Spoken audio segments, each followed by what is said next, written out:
Is Magic going too far with his praise of Lonzo? Yeah, Skip, he is. And I get it.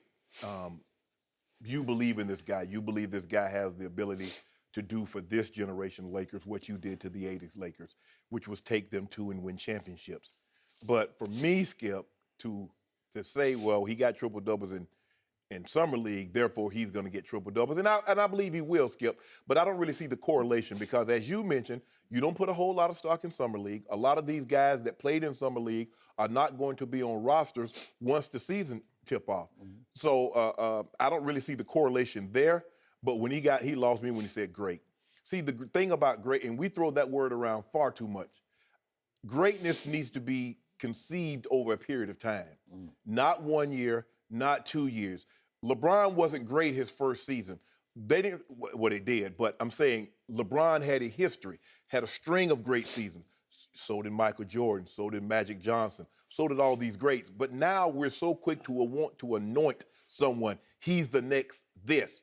Well, how about him being the next himself? Mm-hmm. Maybe Lonzo will be great. You believe he'll be transcendent. You believe he can do for the Lakers what Magic Johnson did. I don't see transcendent. I think he'll be a very good to great player. Mm-hmm. I say along the lines of Jason Kidd.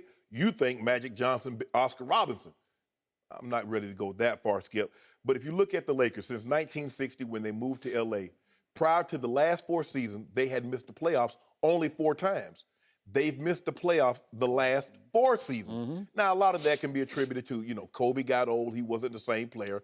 They couldn't get any of the great players to come play with Kobe because of his ball dominance, and the young guys were in awe of Kobe. So they stood around and watched him dribble the basketball. They didn't put up 30, 40 shots a night, whatever it was. They didn't want to upset Kobe's, last 2 years, his final farewell tours. Yep. So with that being said, they have a young team. They are very, very athletic. They might be even more athletic than the 80s Lakers. When you look at Julius Randle, you look at Ingram, you look at Larry Nash Jr., you look at Clarkson, Brooke Lopez, he's going to be their Kareem. Not saying he's going to be Kareem, but he's going to be the big guy in the middle. When you need a basket late, you can dump it down to him. 7 foot tall, he can go get you a basket.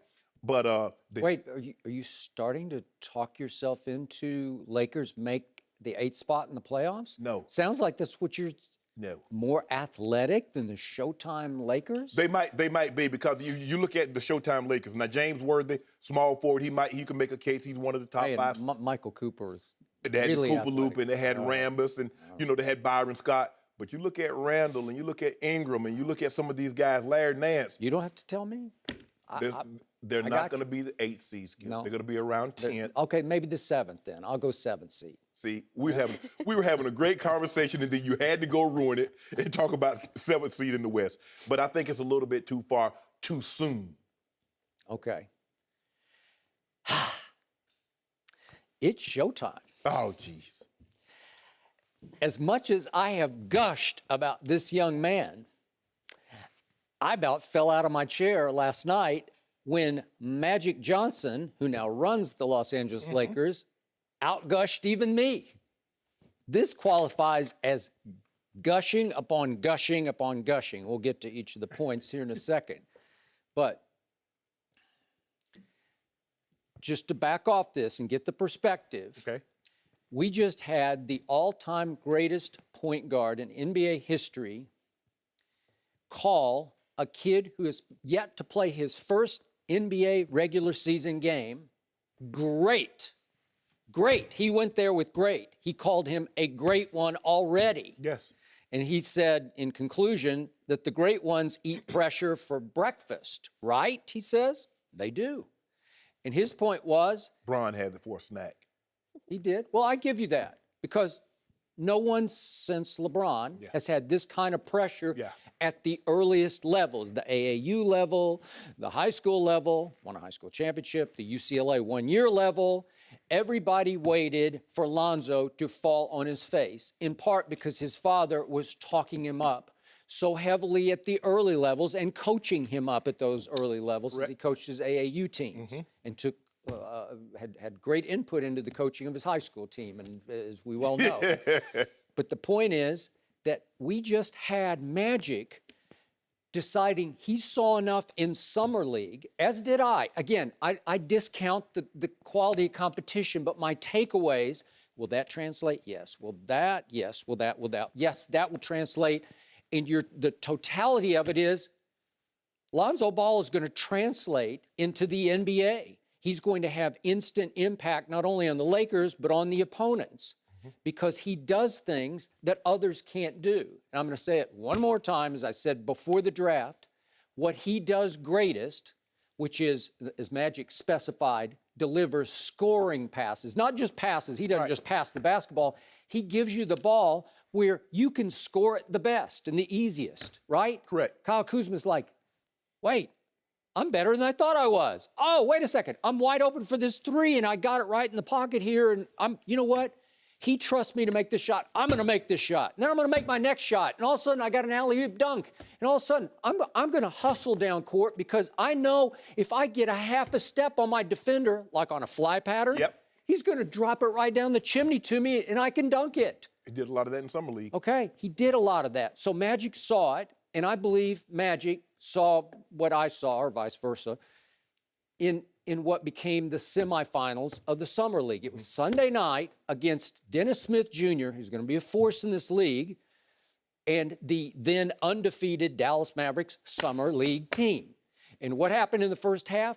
Lonzo went for 14 and 10 in the first half. Yeah. And 0 turnovers. 0 turnovers. And he made almost his first 3 threes. The third one, he had a foot on the line, but he still made 3 straight long shots. Correct. When everybody's doubting that funky shot, you know, they're going to have to change it. Will it translate? And I kept saying, yeah, he made 41% from the college three-point line, but every time I looked up, he was shooting one from 4 feet beyond the college line. It will translate. And in one game, when he decided to score, what happened? He scored 36. Again, it's just, I'm not going to... It was the shoes. It's got to be the shoes. It's got to be the shoes, money. So he scores 36, and you say, well, wait a second. He's capable if he decides, okay, I need to, or I want to, or whatever, he can score 36 points. So Magic steps back and says, wait a second, I'm just going to let it fly here because this kid has been living up to pressure at every level, so why don't I just let it go here? Because, you know, he's kind of selling next year because he had the quotes about, you know, you better not miss a Laker game next year. He's selling tickets. He's selling TV. He's selling new interest in Laker Nation. And he's bringing in fans who are going to be captivated by Lonzo. Lonzo's going to be, I don't know, is it possible he's going to be the biggest drawing card in the NBA except for LeBron, beside LeBron? Definitely of the rookie class. So let me ask you this. Is he even better than you thought he would be at this point? I don't know. That's a hard question. In a couple of ways, he is. Okay, what did I see? Let me just go to, I haven't even brought this up. Again, it's just 6 games, small sample size, but you realize he averaged, Lonzo did, 2.5 steals per game. Yeah. Do you realize that would have easily led the NBA this season? Again, Draymond averaged just over 2, so 2.5 is a whole half a steal more a game. Again, that's in 82 games, okay? I got it. But he showed you, and I did bring it up the first day we talked about it, he can roam and disrupt. Yes. He's so long and has such a nose for the basketball that you can't coach, you can't teach. Especially at the point guard position. You can't. And again, is he a good on the ball? He's not. No. He's below average. So if you put him straight up with Dennis Smith Jr., he's going to have a little hard time, as we saw against De'Aaron Fox in the Sweet 16 game. His feet, he can't move his feet quite quickly enough, but Magic's going to teach him how to use his length to defend quickness. Right. And he'll get a better handle on it as they start to play the quicker point guards. But Magic is just gushing also about, as he calls him, KCP, whom they just acquired as a free agent. And they paid him $18 million, Kentavious Caldwell-Pope. Another athletic to be a two-way wing player who can guard point guards. Yep. So they'll put him on the little quicker guys, the stronger, quicker guys, and let Lonzo roam and do what he does, which is disrupt. And what did I say? The shock to me in the Summer League, I saw such a nose for the ball off the board. I believe as his body matures and he gets more of a LeVar body, LeVar's got a body, that he could average 10 rebounds a game, maybe 8, 9, somewhere in there, but he could have a year where he would average 10 rebounds, so he could get in that range of averaging a triple-double.